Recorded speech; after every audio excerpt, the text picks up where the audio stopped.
Uh, just kind of something to do with what we were talking about yesterday, and the whole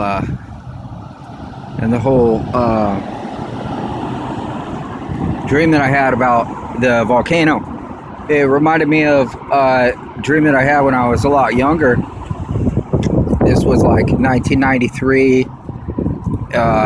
When I was in middle school or high school, I had this dream and at the time I always lived in my dreams. Like, for some reason, I was always in the same sort of village, uh, like by the water, and I knew all the streets and I knew all the people that were in it, but it wasn't ever actually like some place that was actually like that existed. You know what I mean? But it was like a whole city in my dream, and I knew all the people there, but I had never met them in real life or anything like that. Even though, like, my dreams have throughout my life have always, like, I mean, not every dream, but most all my dreams like come true at some point or another, and it's just like, which ones are like that and which ones are just, the brain processing or whatever.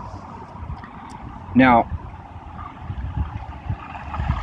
this dream that I had was in 1993 was this giant like pillar type thing, or it looked like a monster or something, but it rose way up out of the water, and it was just flinging fireballs everywhere, left and right, fireballs, all around it, and they were raining down from the sky.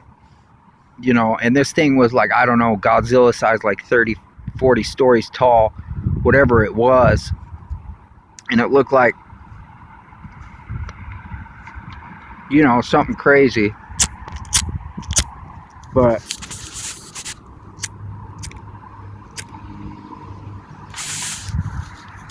I mean, like a tall giant pillar that just lifted up out of the water.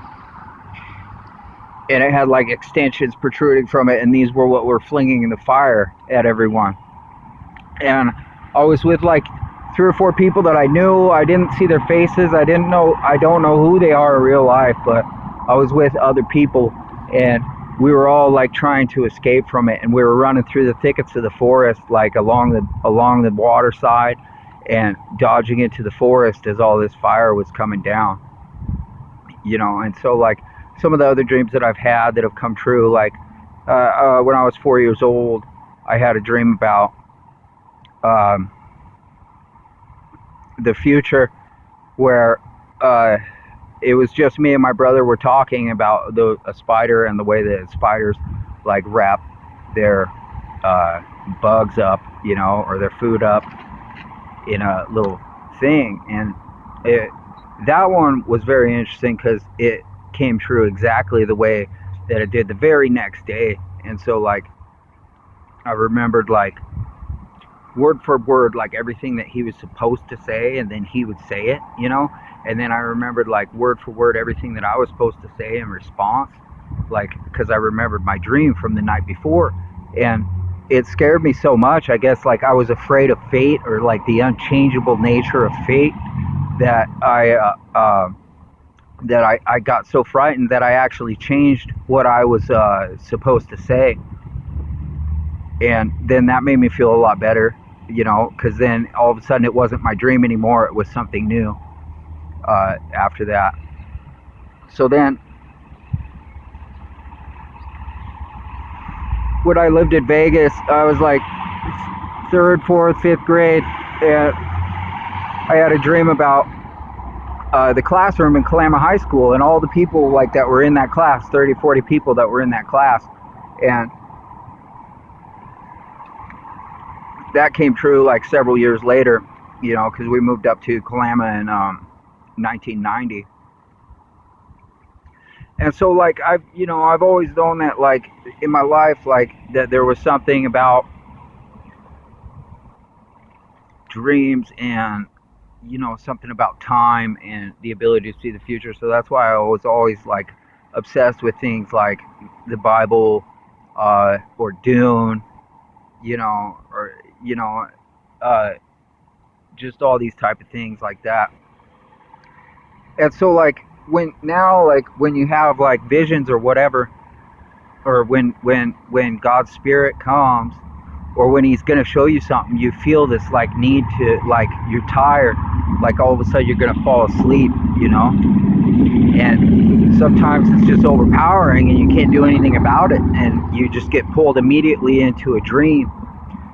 uh you know, I've had those situations happen, but it's like when he speaks to you in a vision or in a dream, it's like usually that sort of human feeling. Like, I don't know how to explain it, but that's like what kind of what the being in the spirit is. And so, like, on a side note,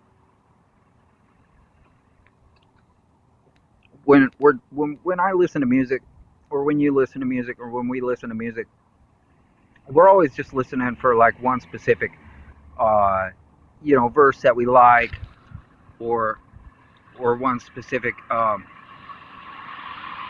you know or a few verses, something that coincides with our life or our experience, and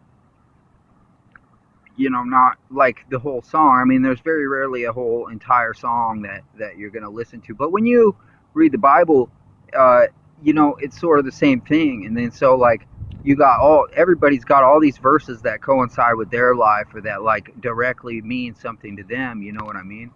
And it's like, if you're wondering if you're written in the book of life, well, is that true? I mean, if you say the Bible is the book of life, then I would say that it is. If it's got so much to say about your lives, and it's the most popular book, it's been the most popular book for 5,000 years, Uh, so, like, as for music, like, I can listen to anything. I'm not sitting here trying to say, when I play a rap song, somebody else will listen and hear some crazy part and, like, think that that's what I mean. But or like especially rap, like, so I listen to like somebody like Tupac, and he's singing about God to me all the time, and that's what's missing there. And people think that I'm listening for the other parts, like murder or whatever. It's like crazy. But I mean, I could do it with anything. I could do it with Iron Maiden, I could do it with freaking Dragon Force, and it's just like one or two verses that I'm listening to, and it's like these are things that I'm singing to God, you know what I'm saying, or that have to do with my life.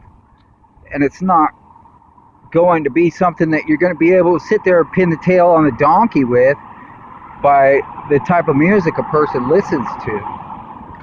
But what kind of verses are they shouting out, are probably their favorite ones. So I mean, it's all a matter of personal connection there. And same thing with the Bible. So that's an interesting point. But we'll let you guys digest all this stuff for a long time. I don't really have anything else to say unless I get some other important vision or something. As the seals are opened, what's interesting about that is you can go back and read the entire Bible again, because what's being unsealed is also the Bible. And so with each new understanding or breaking open of the seal, you're suddenly able to see more of the truth than that was hidden or that was sealed. And I'm not saying that's all that the seals mean, but that definitely certainly is one thing that I have noticed in my time. So see you later.